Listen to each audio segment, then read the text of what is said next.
Good morning, everyone. It's my great pleasure to welcome my friend, Foreign Minister Araujo, and other distinguished members of the Brazilian delegation to the State Department. Ernesto and I have developed a great working relationship over the past 10 months. I just saw him the other day at the White House, and my first trip of 2019 was to attend the inauguration in Brazil of President Bolsonaro. I celebrated New Year's Eve somewhere in the sky on the way down there, and it got me in just the right celebratory mood for that big day. When President Trump and President Bolsonaro met at the White House last March, they committed to expand and strengthen our strategic partnership. It's why today we're holding our first strategic dialogue in 7 years. But the change in our relationship is much bigger than any one meeting or set of meetings. We've entered a deep, new, important era in U.S.-Brazil ties. Brazil, under President Bolsonaro's leadership, has importantly embraced a greater role for the free market, the best driver of economic growth and prosperity. And Brazil, a major democracy, firmly supports the only true democracy in the Middle East, Israel, as well. And Brazil has been a stalwart partner, friend in the Lima Group, helping us all together support the Venezuelan people. Brazil, in fact, was among the very first nations to recognize the administration of Venezuela's legitimate leader, Interim President Juan Guaidó. In August 2019, Brazil announced it would prevent Maduro's senior officials from traveling through Brazil.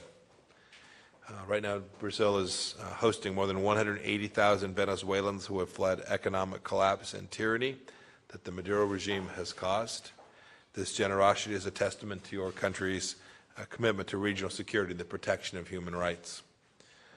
All of Brazil's efforts give the United States great confidence to cooperate in new ways. We're going to grow our trade relationship that already accounts for more than $100 billion annually. And this month, the Brazilians and the American teams will follow through on our commitment that our presidents made in March. We're getting off the ground a $100 million 11-year impact investment fund for Amazon biodiversity conservation, and that project will be led by the private sector.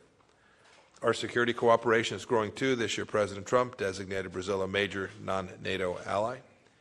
And today, I'm pleased to say that Brazil is building on the work of the Ministerial to Advance Peace and Security in the Middle East that was held in Warsaw last February. Brazil will co-host a Warsaw Process Working Group on humanitarian issues and refugees on February 5th and 6th of next year. We're also working together to confront the man-made crisis in Venezuela and push back against tyrants in Cuba and in Nicaragua. Together, we are seizing the opportunity to cement a future of security, prosperity, and democracy for our people and for the entire hemisphere. Thank you again for coming to Washington. It was great to be with you today. Thank you very much, Mr. Secretary. Good morning to you all. This is, I believe, the fourth time we have a meeting this year with Secretary Mike Pompeo, once in Brasilia and 3 times here in Washington, apart from the times we met at the margin of other events. This is overall my 6th time visiting the United States this year, counting the one that I came with President Bolsonaro. So I think this clearly shows that we are working hard to deliver on the commitment of our 2 presidents to really build a very strong partnership and alliance between Brazil and the United States. One important step we're taking today with the meeting of the Strategic Partnership Dialogue. And we were talking about that. We really want to make it strategic in the sense of being a forum where we can discuss the interconnection of different initiatives, of different areas of endeavor, where we can plan for the future and where we can, through different initiatives, reinforce the whole relationship. We do that on the basis of, I think, a shared vision of the world, which makes it even stronger apart from the concrete interests, economic, other interests that we have. But whenever, which is the case now, we have a common vision, a common philosophy, so to say, it can be and it must be even stronger.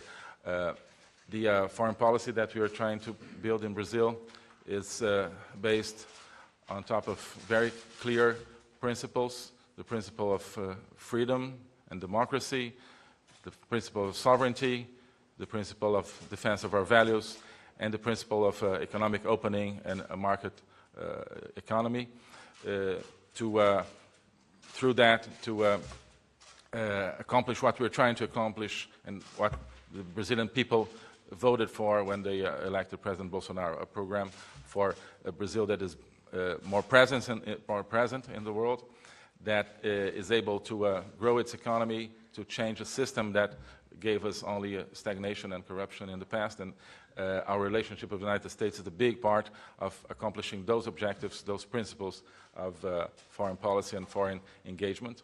We are seeing that concretely in many cases. In the case of Venezuela, for example, where we totally stand together in the effort to help Venezuelans recover their democracy.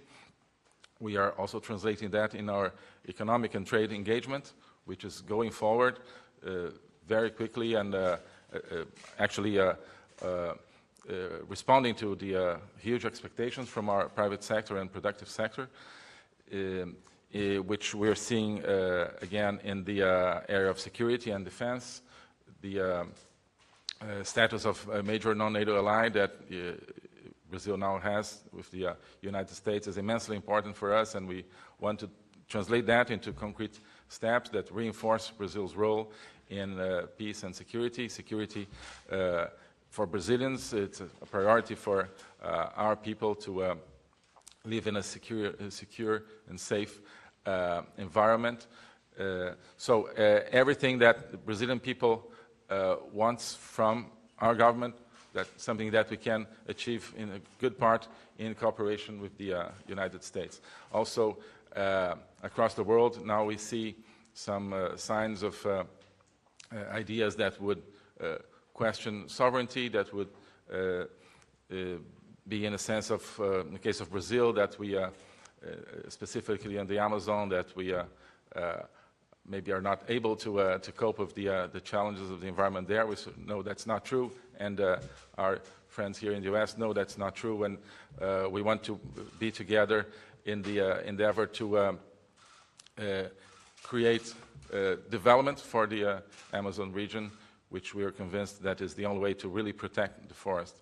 So we need new initiatives, new productive initiatives that create jobs, that create revenue for people in the Amazon, and that's where our partnership with the United States will be very important for us. So we have this very ambitious agenda, and we're convinced that we are delivering on it. Thank you very much. Great. Thank you all. Secretary Pompeo, are you concerned that Thank you all. Secretary, just one question on the Amazon.